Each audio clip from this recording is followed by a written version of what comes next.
What are we supposed to do over the next 10 days? I mean, that's the dilemma, right? Because we still have 8 trading days till April 2nd. Most investors are getting just nauseous from the volatility, so they want to throw in the towel. But we also know that markets will bottom or have historically bottomed before the event actually happens. You know, the best example is 1962. That was a 12-day crisis. The stock market bottomed 7 days into that crisis, recovered 2/3 of the losses before the resolution. So I think that's a decent template for today. What about the economy? Put that on top of what we've already heard. Are you concerned about where the economy's going? I mean, it's been pretty shocking how quickly sentiment deteriorated. I can understand for consumers because the president's very divisive, but for CEOs, that's been a shock. You know, CEO confidence has fallen, and they've kind of been sitting on their hands. So we know there's an impulse of a growth shock underway. But if this is something that doesn't last months, then it's...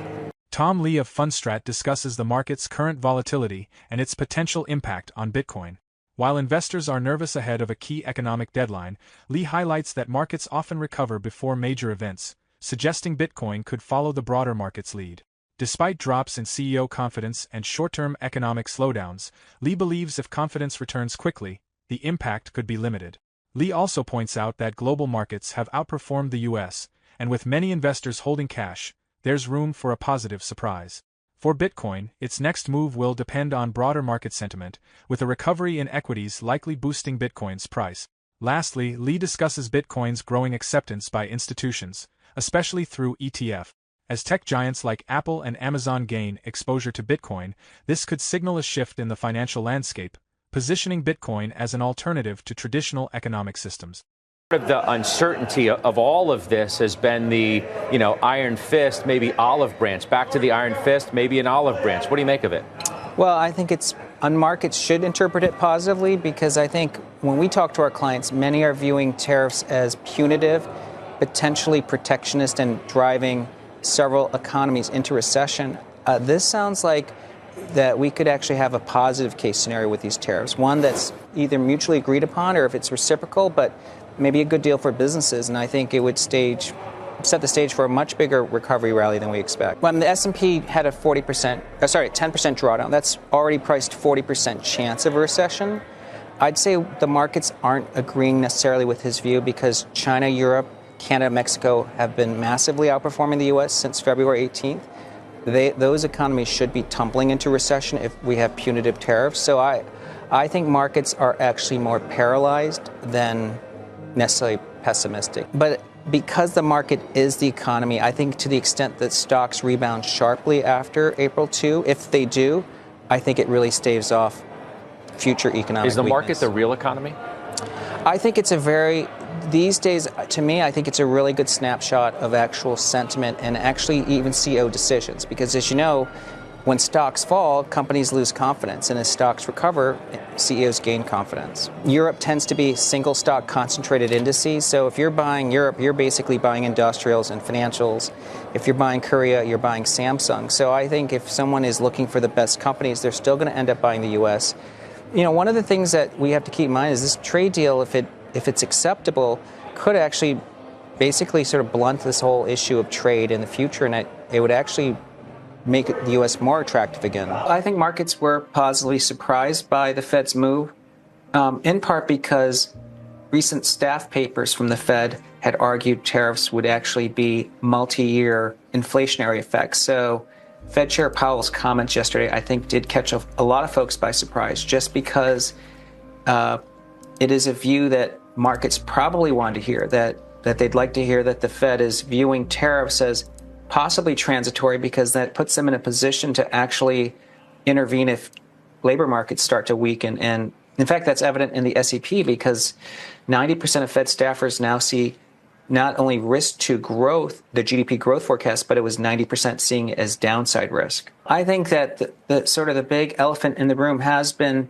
the absolute fear that has become systematic in markets around April 2nd and the tariff deadlines. And I think that there have been little hints this week that instead of April 2nd being the date of some sort of annihilation of trade relationships, that we may start to see either deals before then or even delays in implementation. And I think that really investors are going to breathe a sigh of relief because, as you can tell, pessimism has become very pervasive because of the fears of what will happen on April 2. So I think that's a positive. And then the other is, and it's really a technical perspective, but Mark Newton, our head of technical strategy, has pointed out there are increasing signs of that we've actually established a tradable bottom. And that's not only the fact that we declined so quickly, but it's that market breadth has really been expanding and then actually following through in a way that looks like this is not a 10% decline that's leading to a 20%, but a 10% waterfall decline / heart attack for stocks driven by rage selling, and now it's tradable. I'd say that probably the final thing that I've seen is, and this is really from our meeting with clients, is that we know there's actually quite a lot of dry powder. Many of our clients have raised a lot of cash. I mean, it's also evident in a lot of the money market balances or prime brokerage de-risking that's taken place.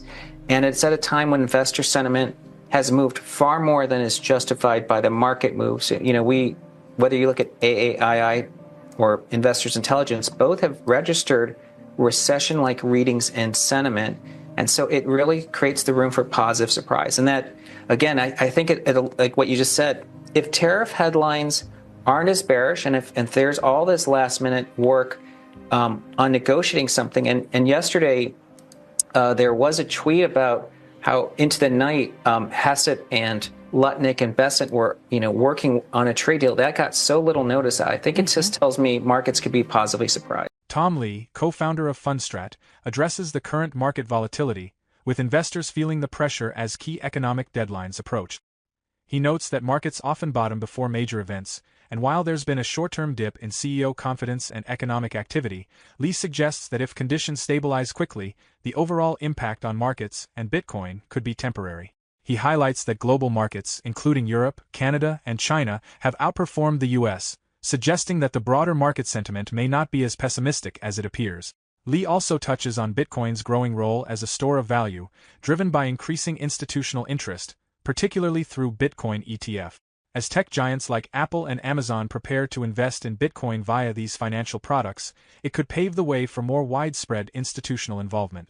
With Bitcoin's price closely tied to market sentiment, Lee believes that a market recovery could trigger a strong upward movement for Bitcoin, further cementing its role as a key player in the financial ecosystem.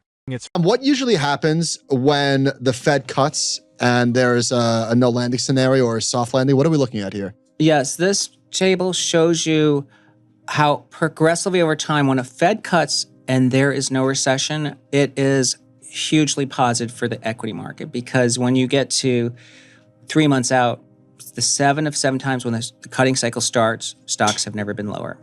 Okay. And 6 months out, never been lower. And 12 months out, never been lower, with a median gain of 16%, which is better than a typical 12-month return for stock. So the key is whether just for the listener, these instances, January of 71, October, am I in the right column? Yes. The Fed cut and we don't have a recession. This is what happens. So those examples, January 71, October 84, October 87, June 89, July 95, September 98, that one I remember, July 19, that one I remember too. So in these instances, if you're not going to have a recession and you have the Fed cutting, over the next 3 to 6 months, it's 100% historical win ratio for stocks. Yeah. That's really powerful. That's right. And it kind of defies how, as you know, a lot of skeptics said, the Fed has never had a soft landing ever, but there's been many instances of no landing. So I think it's almost... Do people say that? Never had a soft landing? Yeah, there's still... I guess I've heard. Well, how many times has inflation been above 9%? Twice? Yeah. Once? Yeah, that's right. In World War II, right, come on. So what are we doing here? We're talking a lot about the perfect macro backdrop. Stocks are breaking out. Everything is kumbaya. What do you think are some of the, what are the biggest risks that we should perhaps pay attention to? Well, we surveyed our clients yesterday, like 1,200 responses, and the top concern is geopolitical. So come on, it's always that. Yeah, and it's hard to actually make an investment action unless it's World War III, right? And the second is the elections, and this is like something where it's like a little bit how you want to position around it, but most people can't have conviction about what they do until they know who's in the White House, even though it shouldn't matter. Professionals or regular people? It's the in between. So let's say it's a family office. Okay. Where as you know, family offices, let's say as a cohort, probably were more cautious the last 2 years. So now see the Fed cutting and they want to actually invest, but they want to time it so they have to make the second decision to get back in. And so I think they want to wait till after the election. I see they're playing it like Buffett. No, but you raise it's a good a long point. term, short term. A family office is a lot of money, but very often answerable to one or two family members. Yeah. And it's not like if you piss off that client, all right, it sucks, I'll just deal with my other clients. You only have one client. And if you have a client where they'll be mad, if you get really aggressive in front of the election and then there's an election-related sell-off, you're just not going to risk it. Yeah. And they want to preserve capital. You'd rather buy higher. That's right. They want to preserve capital. And also, then they're also glomming onto the idea, well, EM, especially China, has lagged and they don't mind being late, or they might even be involved there because it's not election sensitive, right? Tom Lee discusses current market volatility, highlighting that while CEO confidence is low and there are signs of a short-term economic shock, markets historically tend to bottom before major event. He believes that if the situation stabilizes, the economic impact could be limited, and global markets outside the U.S. have outperformed, suggesting a full recession is not yet priced in. Lee also addresses Bitcoin's role as an asset tied to market sentiment, noting the rise of Bitcoin ETFs as a key development that allows large institutions to gain exposure without buying Bitcoin directly. He believes that if the market recovers, Bitcoin could benefit from a strong tailwind, positioning it well for future growth. How do you think Bitcoin ETFs will impact its long-term adoption? Is the current market volatility a temporary dip or a sign of a larger economic shift? Share your thoughts in the comments.